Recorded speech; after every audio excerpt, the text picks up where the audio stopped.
Thank you very much. As a point of start, I think we should put it on record that we have a big problem with newsroom. We have a big problem with newsroom. And if they want us, they will find us. It is a nonsensical thing they are doing of running stories about EFF without giving EFF a right of reply. It's an absolute rubbish, which we're not going to accept. They talk rubbish half the time. They don't call the EFF to come and reply. And you think we'll not challenge you. We're going to challenge you on that. Because we're not kids that we're just going to insult on your studios and then when we see you, we must be all nice.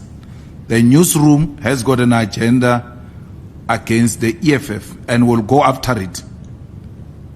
It will not be for the first time that we take a TV station head on.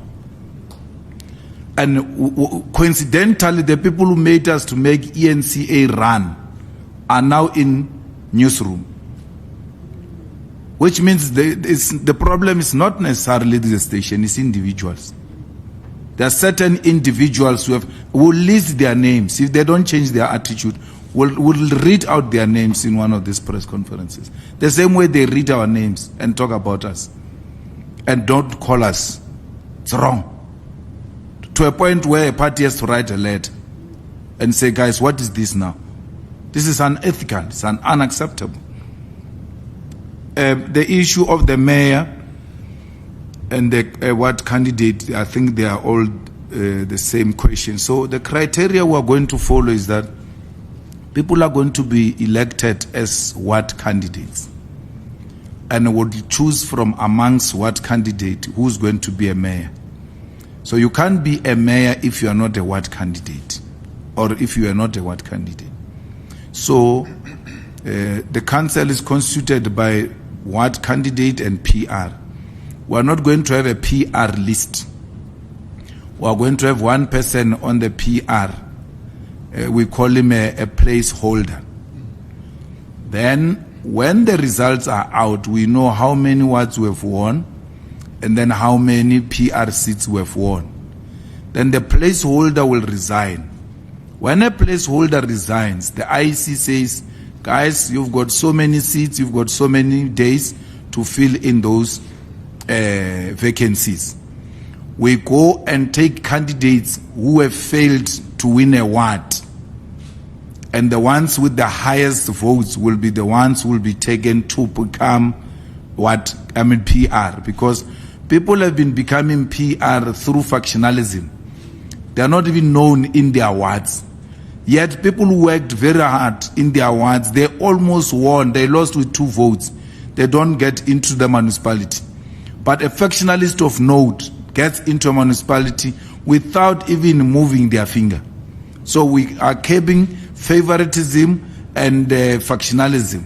And we want a reward that will be given to hard-working fighters. If you want to be a mayor in the EFF, go and become a ward councillor. Because a mayor is going to come from amongst the ward candidates. Whether you won a ward or not, if your ward is up there with those that have lost and you get into a PR, then we'll appoint you a mayor. So if you are not going to be a ward councillor and then you become a ward councillor and your ward, and then we appoint you a ward candidate, and your ward still gets low marks, it's not in the 5 of the wards that we're going to take the PRs from, then you are automatically out. The fact that you're a mayor means nothing. You have to show strength that you are a community builder, you are a community activist, you resonate with the people where you come from, you have been working with communities, and you are disciplined. And that process starting on the 1st of May.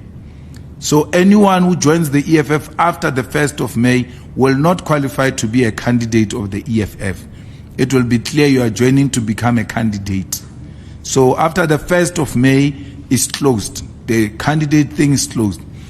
After voting for a councillor successfully, A councillor will be taken to community meeting and he will be introduced to community members, and a session will be opened where community members will make comments about that candidate of the EFF.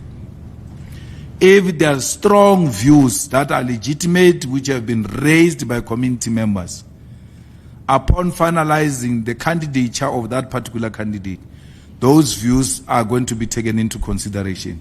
And you are most likely to be taken back to choose a different candidate because the community is not happy with the one that you have chosen. So in a way, we also give the community, without taking the organizational responsibility away from the organization, we're giving the community an opportunity to have a say. Last one, and I don't know if I heard properly. SG, he said EFF MMC are implicated. Did you say that? That's what we've been seeing. So how would an EFF? Where? In Tshwane. Where? Who? No, I was not saying EFF. I'm saying we've seen MMMCs in other municipalities being implicated, such as in Tshwane. So how would an EFF mayor or MMC be dealt with by the party if she or he is found to be implicated in such acts? No, we'll deal with it. In the EFF, there is a code for revolutionary conduct where members deployed in government and ordinary members are subjected to that code of conduct. There's a code of conduct for public representatives as well. So they will be dealt with accordingly. But so far, there's no any MMC of the EFF who's implicated in anything. And there's no one in the Madlanga Commission who implicated the EFF or the EFF leadership. Because the thing of listening is very important. If you listen with excitement, you might miss a small detail. So let's take that clown called 007. What they call him? Nkosi. Nkosi says he received a list of companies from a deputy chief of police, and the deputy chief of police was asking Nkosi whether the list comes from the Red Beret. They never said Nkosi and the chief of police in the commission. They never said we got a list from the EFF. They say someone brought the list and said it's from the Red Beret. They never said the Red Beret sent us their list.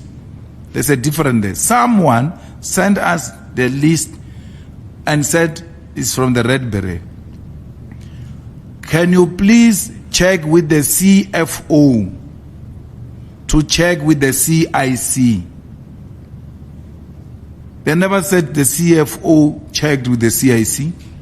They're saying the two crooks are talking on how they are going to steal. Then they put the EFF name and CIC and all of that. Then that's the end of the story. They just leave it hanging. They don't come back to us in that commission whether the CFO confirmed that that was the list of the Red Beret, and that whether the CFO confirmed the list with the CIC or anything of that sort. If you call that implicated, then you have to go back to grade 1. We'll be patient with you. You'll find us here. There's nothing implicating there. People are robbing each other, throwing EFF's name inside. There's no one of the EFF who's a player in the whole nonsense. So the EFF or its CIC is not implicated in Madlanga. No one brought any list to me to verify, because I would have asked, where did you get the list from? So no one came with any list to me to come and say, is it true this is an EFF list? They were asking, someone said it's an EFF list. They ask amongst themselves, and as to whether someone confirmed or did not confirm their story, they just leave it hanging there and then go to the next subject, because that's how they want to deal with the EFF. Don't say anything. I mean, there's nothing against them, but just in passing, you could see how that white leader of evidence was so excited when the EFF was mentioned. Every time the EFF gets mentioned, he thinks he's got something. And there's nothing he's going to get from anyone against the EFF. His agenda won't survive if he's got one against the EFF. They say some general, I'm forgetting the story, it's a bit old. Some general went to talk to witness what and said, Sibiya, you know Sibiya. Sibiya is a friend of Zeh. Zeh is a friend of Malema. Malema knows Sibiya. How do I not know Sibiya? And since when knowing Sibiya is a crime? They don't say I did any crime with Sibiya. I know Sibiya, he was working here in Johannesburg, where we were co-governing, where we helped Herman to become a mayor. We were here. So why would I know? Why would I not know Sibiya? So I've not done any business with Sibiya. And when Sibiya went to the police, I called him. I said, there's 2 cases of A.B. Khali. They kidnapped the wife and the child, and it's been dragging, and the family is concerned. No one is doing anything. I then made Sibiya to be in contact with the family of the Khali, and then I left it there because I was not personally interested in the matter. But a member of public brought the matter to my attention. As a public rep, I've got a duty to attend to it, and I did it, and I'll do it again. If someone says police are not acting on 1, 2, 3, I'll call the relevant people in the police and say, there is this thing, including Castle. I will call him, including the minister. I used to call Begitele about issues that get to be reported in my constituency about police not being helpful about this or that.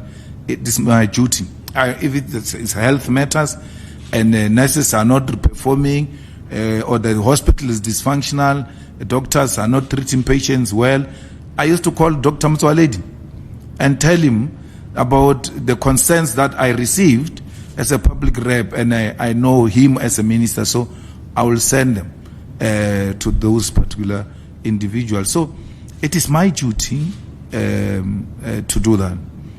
So, and then they say, by that, they want to draw a web, try to link me into those things. No, how do you link me? I don't know how police pull rank amongst themselves and say, yeah, I know so and so, I know so and so, I can do 1, 2, 3.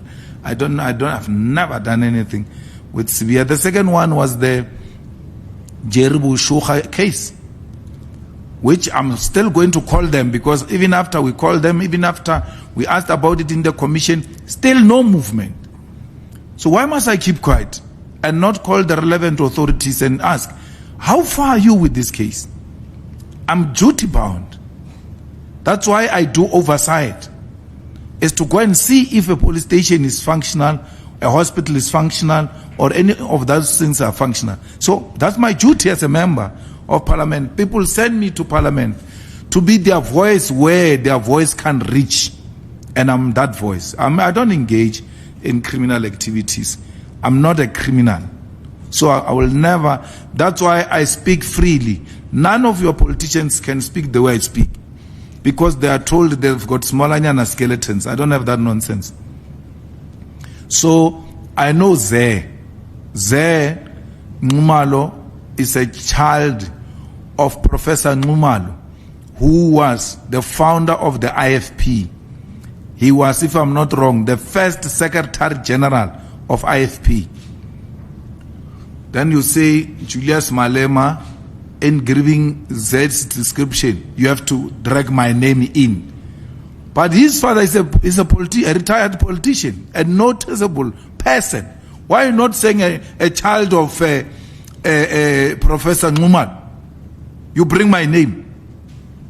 Or is it because you can't research such a simple information like desktop? For sure you are shocked wherever you are, all of you. Oh, is that so? Yo. It's not a big issue. How can someone being someone's child be a big issue? That's the father. Zay is my friend. Nxumalo is my friend. And anyone who stays in the north knows Nxumalo, who grew up in the north, socialized in the north, northern suburbs, Sandton. You will know Zé was a big socialite there.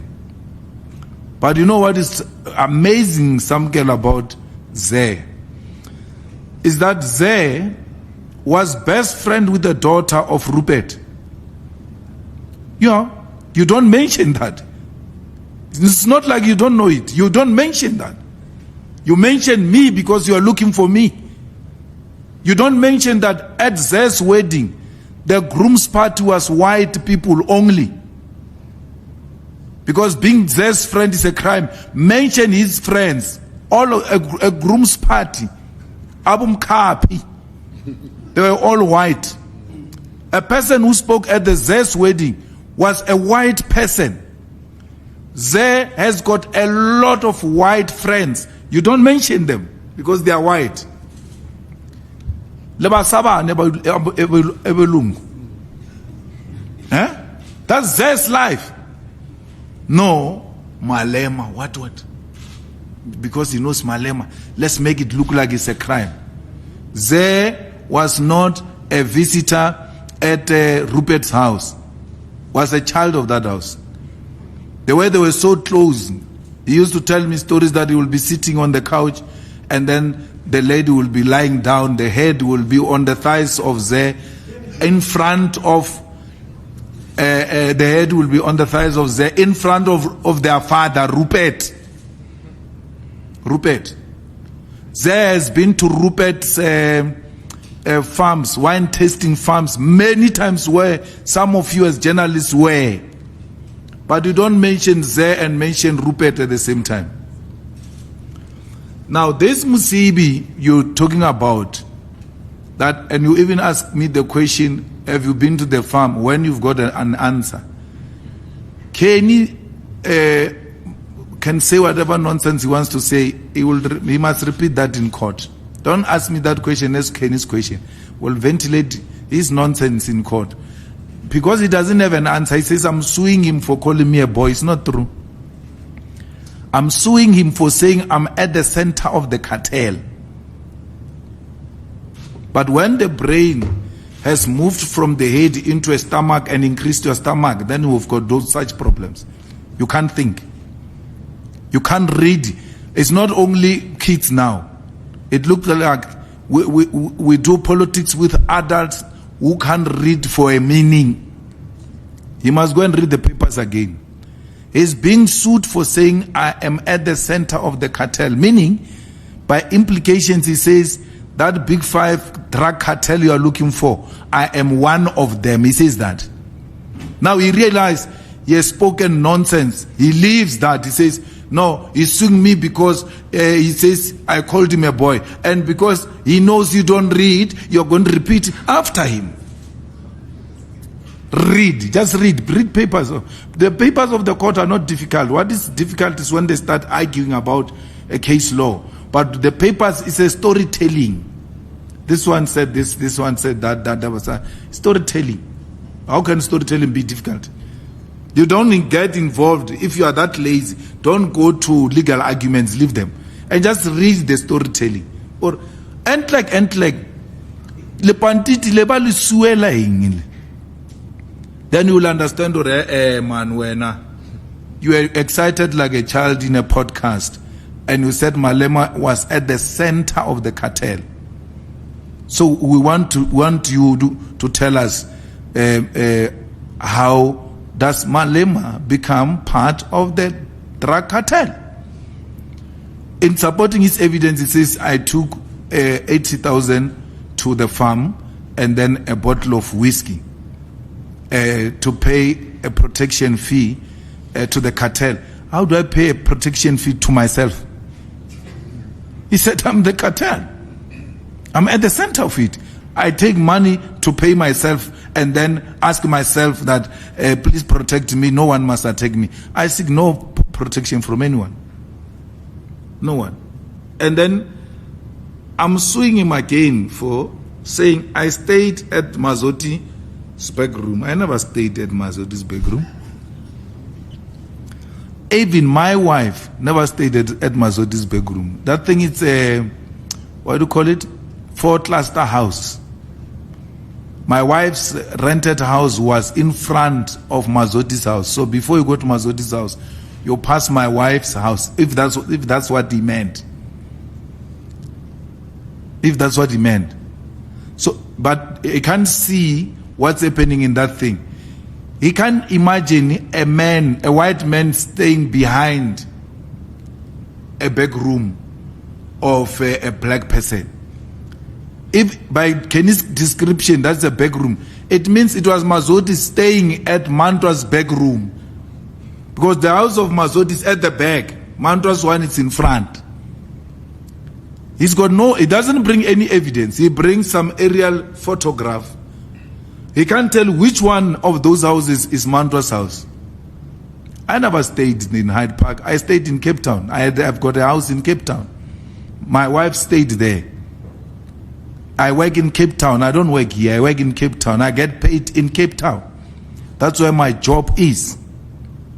But when I'm here, where I sleep, it's none of your business. The guy samali chuzeja ba thuma robala. Ore ke robala kae? Le utoga o re ke bona o robetse kae? A ke tlo idumelane.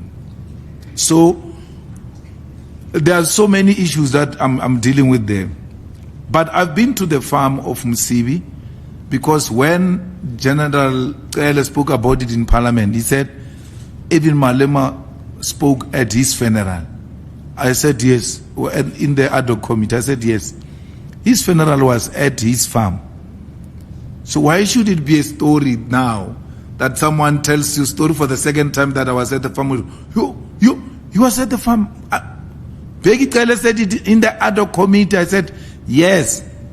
3 of us spoke there. I spoke, Mbalula spoke, Bheki Cele spoke. How did I know the old man? I knew the old man through there when they were engaged in a strike here in Johannesburg. I can't remember if it was which year. At the center of the protest of the taxis at the time was Taxi SA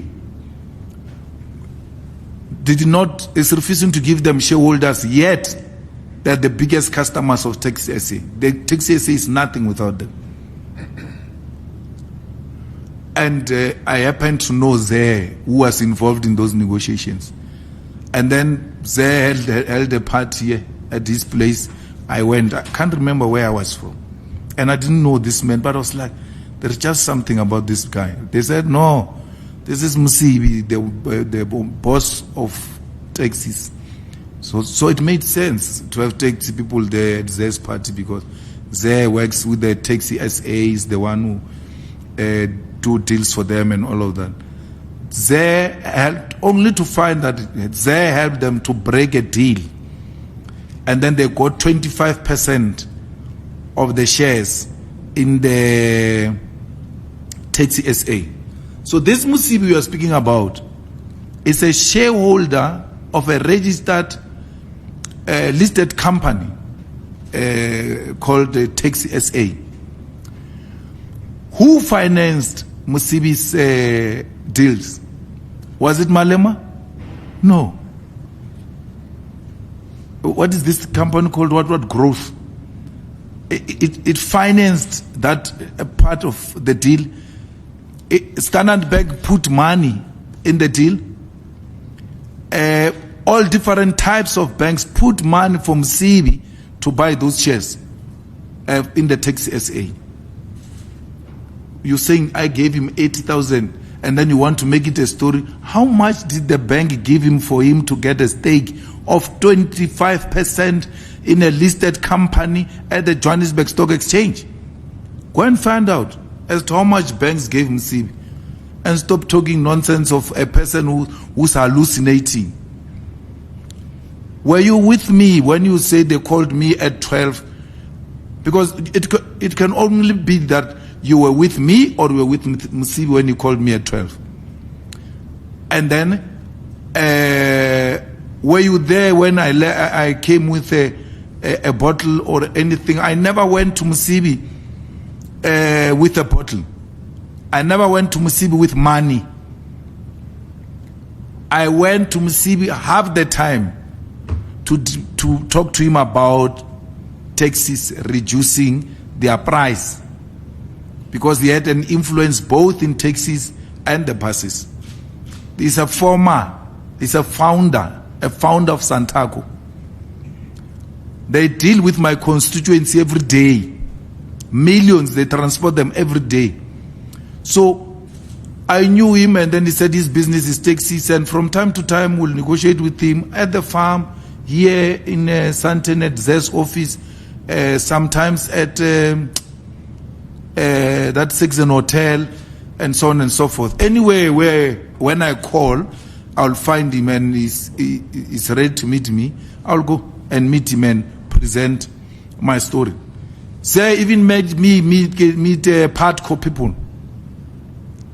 That's how much he had influence in Patco, and how he has worked with them before. He knows them, and they will be saying they have buses. Sometimes they will want to drop us last minute. We'll ask him to intervene for us to get buses. So it's not the other way around. If anything, I'm the one who was negotiating discounts for activities and EFF activities. I went, spoke to them, and we never spoke any crime, me and them. Actually, the stories I'm hearing are horrifying stories that I've not experienced anything that suggests anything of that sort with those guys. Now, Msibi liked my brain and used to engage with me, because the people around him, they were very scared of him. So someone told me that when you go there, you must just leave him to talk. Because if you speak, when he's speaking, he becomes aggressive. So he spoke, and then I tried to come in, and then I saw that thing those people were speaking about. But the mistake he did was to put a bottle that was containing a very noisy water. And he kept on encouraging me to drink that water. After 2-3 glasses, I tried speaking. And then he said, no, I'm going to finish. I mean, this is like now, more than an hour. I said, look, no one told me I'm coming here to be addressed by you. No one. They said we're coming to have a meeting. And then the next thing, I can't speak. I'm going to speak. Otherwise, this meeting must finish. Then he stopped and looked at me when I was speaking. Then he said, hey, I see that thing of parliament in real life here. Get exactly that. We can't do that. Then from there, I became used to him. This is what I said at his funeral. If there's a video, they can play it for you. And that's how we debated. He was not just a taxi man. A man will read, a man will argue, a man will analyze society and try to give ideas on where he thinks. And one of the things he did was he had too much time on his plate. So you could just call for you for an hour, and then you end up spending a day together, because we're engaging at that time and no one is retreating. He knows Chairman Mao from A to Z, and he knows him without reading anything. He was fascinated by Chinese politics. So that's what made me to engage him, as it were. But unlike the people I've known, he has never spoken tenders. He has never spoken business with me. If there is business, it will be me talking about the buses, the taxis, and then he will assign someone, talk to this guy in this area, I'll collect all of those people and give them to DSG. How they finishes is none of my business, but I'm certain that transport is well secured. And till this day, I'm not convinced he was involved in tenders. Because, the tender dudes, you can't speak with them for more than 30 minutes and they don't speak tenders. He was not the kind to speak to you about tenders. Unless he had his own people they speak tenders about. So, that's far we can take it. If this story is juicy to an extent that Madlanga wants that juice, I'm well prepared to go. Why would I be scared to go to Madlanga? I'm not scared of anything. So why would the question even be, will you go to Madlanga if they call me? They call me for what? For discussing politics with Msibi. I mean, all of those supplementary affidavits, it's a nonsense. It's rubbish. It's not even worth the paper written on. Because the confirmatory affidavit means you must confirm that this happened. No, the fools being fools say in the papers, the ones that are confirming, the main applicant said, yeah, they called me and said, what we were saying in the podcast, it is true, it's true. Meaning, you said it without being told by these ones. And therefore, these ones can't be the ones that informed you about it because they came after.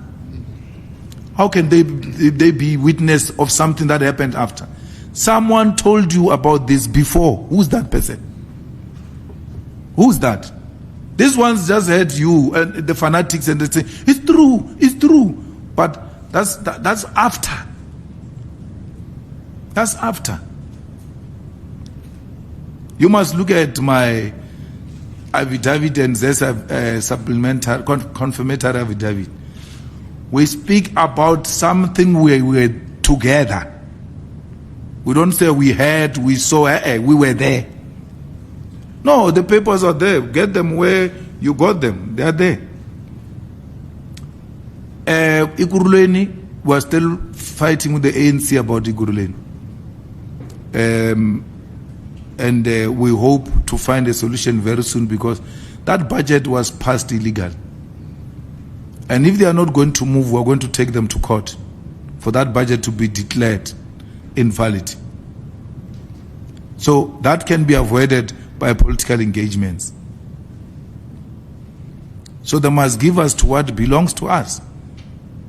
Give Caesar what belongs to Caesar. They took our speaker, they took our MMCs, we want them back. You give us, let's go, let's work. It's as simple as that. The hatred was Dunga. Dunga is no more. Why did we hate Dunga so much? Because Dunga was smarter than you in all respect. He couldn't match Dunga. No, that mayor, he couldn't stand Dunga because he couldn't match Dunga. Got brains, thinking capacity, charisma, handsomeness, everything.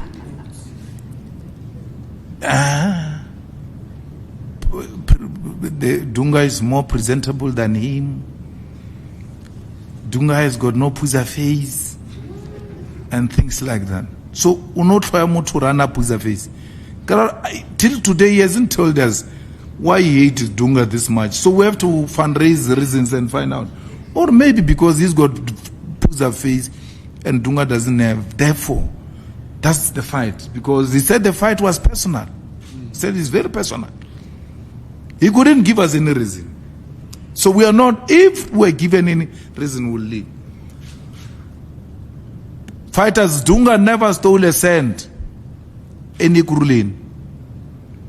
He found it at 350 on hand and left it at 1.5, if I'm not wrong, 2.1 billion on hand.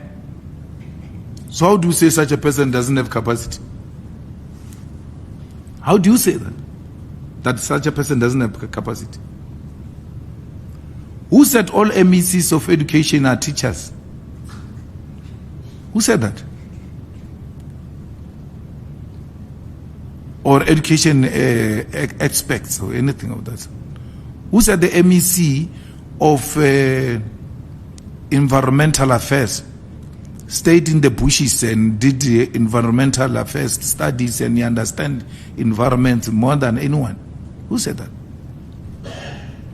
Those are political positions. The government is run by those who are qualified. That's why we always surrender ourselves with the best. That's why you saw his first picture to the office. He was accompanied by a doctor. That guy didn't do his PhD with burning of tires in the township. And that was not his PhD. Researching why people were burning tires in the township. His dissertation was on treasury. That guy that is with Dunga, Dr. Guman. Now, Mbalula once tried to ridicule us. Not to go to school is a problem. Where he says, they brought an expert. They brought an expert. And we didn't have an expert. And he's proud that he didn't have an expert on a matter that needs experts. That's how much education is valued at that side. You are being ridiculed and being made a joke for having an expert. And that's the future. That's the future of South Africa. The president who has no understanding of the role of experts in society. Experts. We demonstrated to them that you might know us like this, but under us,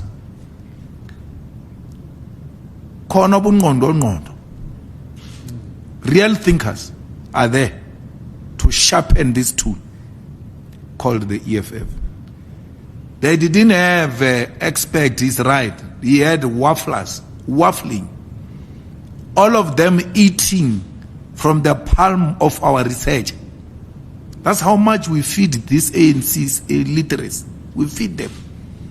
In the finance committee, there is West. It was this expert who made the ANC through our public reps to know that there is a law called money bill. Joma Swanganya, what is that? No. Let's attend the meeting. And then he attended the meeting and he ran because he was still getting a crash course on money bill. First time they heard it from the EFF. Illicit financial flows and how they work. Some ANC people even asked for us to come and workshop them on what we're talking about because they've never had such a thing in their lifetime. That's because we hire the best. We hire the best. And we're focused. So they can complain about Dunga. Dunga is not an ex-convict. They're working with ex-convict.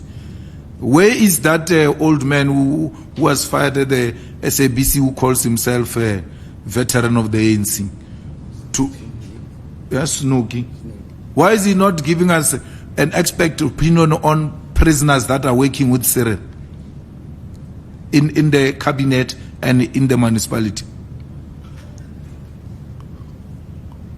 In the municipality, there is a video of MMC of transport where he was calling private parts of women in a video.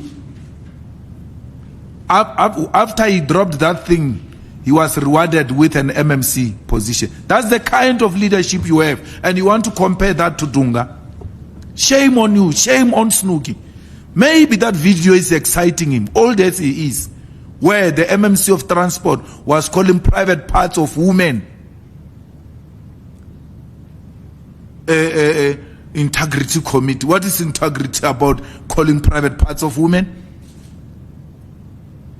Go and look before you pass judgment on Dunga. Look at the kind of people they work with. That Minister of Correctional Service, an apartheid apologist, a man who possibly could have even killed black people, that man, a racist of note. Those are the kind of, you accept that man, who probably was participant at Flag Plus. You accept to work with him, but you refuse a young genius African person, and you want to call yourself a revolutionary. Oh, shame on you. That's why we are not shaking. If Sanko wants Dunga out, let Sanko can go in and let it give the ANC the vote it wants after going in. What is Sanko going to give the ANC? What will they give them? What will the Veterans League give the ANC? What will the Veteran Youth League give the ANC? The ANC is looking for something, and we are the only ones who have it. We have it. And because we are respectful to South African people, we don't bring you drunkards who hide behind the name veterans, but hopeless drunkards. We bring you the best, not from prison, not a man who's proud of having killed people in the ICT when he was committing the ICT crimes. No. The man is still very young. The man is intelligent. Listen to him when he speaks. He brings in a fresh air. Not an air yang dinta cha tronko. Dinta. Apo le panti te ru le bella du bana dinta ro ena na le dinta. That's not what we're bringing you. We're not bringing you a bad smelling air from prison. We're bringing you the best of the best, fresh air. We're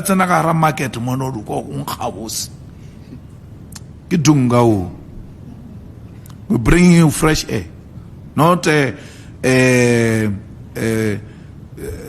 recycled thugs.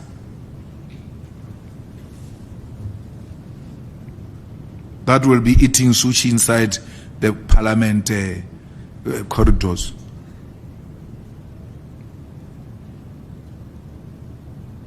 No, we're going to East London 14, 15, 15, 16. That's a sentencing. We've already said we will appeal the judgment. The state has already put in the heads of argument. They are calling for direct imprisonment of 15 years. Yeah, so you can see that someone is doing everything in its power to get me into jail. So I have no problem with that. It's legal battles that we'll fight. Here in South Africa, you don't use the courts to fight political battles. So we are going there ready and knowing what the other side wants us. They are coming for a kill, but we'll meet at the court floor. We're not in an alliance with Action SA because we voted for them in Nxumalo. We speak to them from issue to issue. You know, we are the only ones in South Africa. Banyaza comes after us, by the way. We are the only ones who can run successfully a coalition government because we don't suffer from any egoistic politics. We negotiate all the time. We don't throw weights around. Coalition means permanent negotiations. It's permanent. At 12 o'clock, you can be called that we just finished our meeting. Can we please urgently talk to you? Midnight, tomorrow the council is sitting. You can't say, no, guys, can't we do it in the morning? I'm sleepy. No, you have to wake up. You don't have numbers. You have to wake up because you might be shocked when you wake up in the morning. So Coalitions means permanent engagements, and that's what the EFF does with the Action SA from issue to issue. We talk to them. We don't agree ideologically on many issues, but when it comes to service delivery and running clean cities and making sure that our people receive service delivery, they will tell you we're the best. You know, you all run around here and say these people are corrupt and all of that. You can ask all of these mayors, all of them. I never asked to meet a mayor. Never met any mayor. I never met any city manager, asked for this or that favor or anything. That's not my space. I don't engage in those politics. I mean, as you're speaking now that, oh, you and Action SA in Kunene, you are voting together because you voted for them in Tshwane. I have to pause a bit and think, who's the mayor in Tshwane, by the way? Because I've got no obsession with those things. Once they were agreed, they get assigned to relevant people, I move to the next assignment. That's my job. So you can go to where you can go to anyone who knows her. She will tell you, I've never met her. So I don't seek any favor. I vote on the basis of what is to be achieved in the immediate for our people while we are fighting for the strategic objective of the EFF. We will be MECs in KZN under MK government. Ungajahi yabulala impi ngajahi hamba kancane siyasebenza la KZN sibhizi kakhulu asilala. So you know, politics, 2 hours is a lot of time. 2 hours. So we're working. We're not going to be anything in GNU that involves DA and Freedom Front. You can be rest assured. That's why our appetite when Banyaza called has always been there. We said, no, we're fine. The struggle is the struggle to capture the state and use the state to deliver a political agenda as a political party. And then if the environment is such that it allows us to participate, then we'll do so. But we cannot do so with DA. DA told you it's in government to stop EFF. That's how much they're scared of us. Because they know what we'll do, what we'll say we'll do. And that thing that we'll do is bettering the lives of our people. I think I dealt with everything. But you must know that the age is catching up these days, so I don't see proper. But I refuse and completely to be like some girl and wear glasses. In my heart, I'm still very young. I can see everything. But in reality, it's a problem. Thanks.